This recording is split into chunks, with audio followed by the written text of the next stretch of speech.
চন্দননগরের নির্মাণ কাজ চলাকালীন মর্মান্তিক দুর্ঘটনায় প্রাণ হারালেন এক মহিলা শ্রমিক। মৃতার নাম শ্যামলী বাগ, বয়স ৪৫, বাড়ি চন্দননগরের কুন্ডুঘাট এলাকায়। সোমবার দুপুরে ঘটনাটি ঘটে পাদ্রিপাড়া বেলতলায়, যেখানে একটি ৫তলা আবাসনের নির্মাণ কাজ চলছিল। স্থানীয় সূত্রে জানা যায়, ভাড়া বেঁধে শ্যামলী বাগ ৫তলায় প্লাস্টারে কাজ করছিলেন। সেই সময় তিনি হঠাৎ উপর থেকে নিচে পড়ে যান। ঘটনাস্থলেই তাঁর মৃত্যু হয়। খবর পেয়ে চন্দননগর থানার পুলিশ দ্রুত পৌঁছে মৃতদেহ উদ্ধার করে ময়নাতদন্তে পাঠায়। কিভাবে এই দুর্ঘটনা ঘটল তা খতিয়ে দেখা হচ্ছে। ঘটনার পরেই বহুতল নির্মাণস্থলে শ্রমিকদের নিরাপত্তা নিয়ে প্রশ্ন তুলেছেন এলাকাবাসী। তাদের দাবি, প্রয়োজনীয় সুরক্ষা সরঞ্জাম ছাড়া শ্রমিকদের কাজে লাগানো হলে এমন ঘটনা বারবার ঘটতেই থাকবে। কিন্তু বডি রয়েছে, ওরা হসপিটাল নিয়ে গিয়েছিল, হসপিটাল ফেরত দিয়েছে ব্রড ডেড বলে, সুতরাং ওরা এখানে নিয়ে এসেছে। এবারে সমস্ত লেবাররা রয়েছে, তারা সবাই কান্নাকাটি করছে। ওর বাড়ির থেকে বাড়ির লোককে খবর দেওয়া হলো, তার হাজব্যান্ড এবং ছেলে এলো, এসে যাই হোক পুলিশ আপাতত বডি নিয়ে গেছে হসপিটালে। এই কি করে কি করে হলো ঘটনাটা ঘটেছে একেবারে। আসলে এই সমস্ত লেবাররা, নির্মাণ শ্রমিকরা যে কাজ করে, তার জন্য মিনিমাম সেফটির কোনো মেজার নেওয়া হয় না।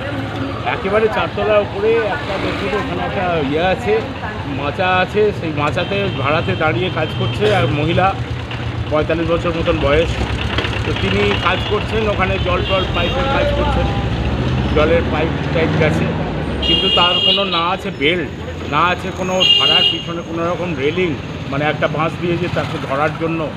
একদম ফাঁকা মাচায় 4তলার ওপরে, মানে 5তলার মাথায় তিনি কাজ করছে। কোনো রকম অসাবধান হয়েছে, পা ফসকে পড়ে গেছে ভদ্রমহিলা। এখন এগুলো তো মানে যারা এই সমস্ত কনস্ট্রাকশানগুলো করছে, তাদের তো মানে একটা অন্তত মিনিমাম সেফটি মেজার নেওয়া উচিত। তাদের অন্তত একটা বেল্টের ব্যবস্থা করা, কিংবা ওখানে যাতে ধরতে পারে, ধরে পড়ে গেলে বা হলে তার কোনো একটা ব্যারিকেড দেওয়া, বা একটা বাঁশ দিয়ে অন্তত একটা ঢাকনা দেওয়া। কোনো রকমই ব্যাপার নেই, বেচারিরা পেটের জ্বালায় কত দূর থেকে এসে কাজ করছে। অল্প কোথায় বাড়ি? বাড়ি গোস্বামী ঘাটে। যে মহিলা মারা গেছেন নাম জানতে পেরেছেন? নামটা জানতে পারলাম, এই মুহূর্তে মনে পড়ছে না। গোস্বামী ঘাটে। আর বলছি যে এই যে যারা মালিক বা যারা তারা স্থানীয়, তারা এখানে কাছেই, কিন্তু তারা কেউ আসেনি। শুনলাম একজন এখান দিয়ে যাতায়াত ঘুরে গেছে। ওয়ার্ড কাউন্সিলরও এখানে আসেননি। এখানের ওয়ার্ড কাউন্সিলরের নাম? এখানে ওয়ার্ড কাউন্সিলরের নাম হচ্ছে মমতা দত্ত।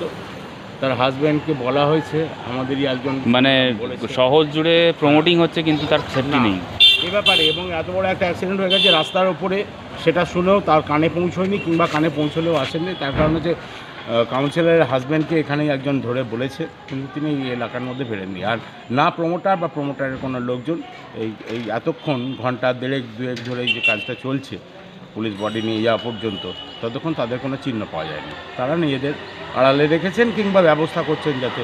আপনার নাম? আমার নাম হচ্ছে অনির্মেষ মোদক। অনির্মেষ মোদক, আমি এই ওয়ার্ডেরই বাসিন্দা। শুনলাম আজকে এখানে ইয়েতে কাজ করতে গিয়ে, এই প্রাপ্তির যে কনস্ট্রাকশান, এখানে কাজ করতে গিয়ে একজন কুন্ডুঘাটের মহিলা, মোটামুটি বয়স হচ্ছে যে 40-42 হবে, কোনো নিরাপত্তা ছাড়াই এই যারা নির্মাণ কর্মী তারা কাজ করছে। ফলে ওই একদম ওপর থেকে সে নিচুতলায় পড়ে যায়। সঙ্গে সঙ্গেই হচ্ছে যে তাকে হাসপাতালে নিয়ে যায়। হাসপাতালে ডাক্তারবাবুরা দেখে বলেন মৃত, এবং তারা আবার ফেরত পাঠিয়ে দেয়। আচ্ছা, বডি এখানে নিয়ে আসে। সঙ্গে সঙ্গে আমরা খবর পাওয়ার পর এখানে হচ্ছে যে আমরা আসি। আমরা নির্মাণ কর্মী এবং করি। আমরা চাইছি যে এই ফ্যামিলিকে, এই যারা কনস্ট্রাকশন করছে, তাদের উপযুক্ত হচ্ছে যে ক্ষতিপূরণ এই ফ্যামিলিকে দিতে হবে, ঠিক আছে? আর যতদিন এই ক্ষতিপূরণ দিচ্ছে, আপাতত কনস্ট্রাকশনের কাজ বন্ধ থাকবে, এটা আমরা দাবি করছি সিআইডিগতভাবে। এবং নির্মাণ কর্মী যে সংগঠন আছে, সেই সংগঠনের পক্ষ থেকে আমাদের নির্মাণ কর্মীরাও আসছে, যে আমরা যতদিন না এই ক্ষতিপূরণ না পাচ্ছে, ততদিন হচ্ছে যে কাজ আপাতত বন্ধ থাকবে।